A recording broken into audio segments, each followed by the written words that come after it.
नमस्कार, मी डॉक्टर प्रवीण डोरले. मनोमय बालरुग्णालयातर्फे आपले हार्दिक स्वागत. आजच्या या व्हिडिओमध्ये मैद्यापासून शरीरावर होणारे दुष्परिणाम याबद्दल थोडक्यात जाणून घेऊयात. बिस्किट, ब्रेड, खारी, pizza, Maggi, pasta, samosa, pastry इत्यादी पदार्थ आपण मैद्यापासून बनवतो आणि ते रोज मुलांच्या आहारामध्ये या ना त्या कारणाने आपण देत असतो. मैदा म्हणजे बारीक दळलेले गव्हाचे पीठ. मैदा बनवण्याच्या प्रक्रियेमध्ये फायबर्स, विटॅमिन्स इत्यादी पोषण द्रव्य नष्ट होतात आणि आपण ते पोषण विरहित आहार मुलांना खायला देतो. आणि मैद्याचे पदार्थ आपण जास्त प्रमाणात खाल्ल्याने कॉन्स्टिपेशन, गॅसेस सारखे पोटांचे विकार होतात.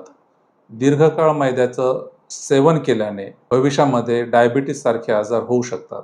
तसेच शरीरातील इन्फ्लामेशन वाढून संधिवात आणि कॅन्सर इत्यादी आजारांना आपण आमंत्रण देतो. मुलांना लठ्ठ बनवण्याचं कामही हे मैद्याचे पदार्थ करतात. म्हणून शरीराला अतिशय घातक असणारे असे मैद्याचे पदार्थ मुलांना खायला देऊ नका आणि त्यांचे आरोग्य जपा. तर आजपासून नो बिस्किट्स, नो मॅगी. धन्यवाद.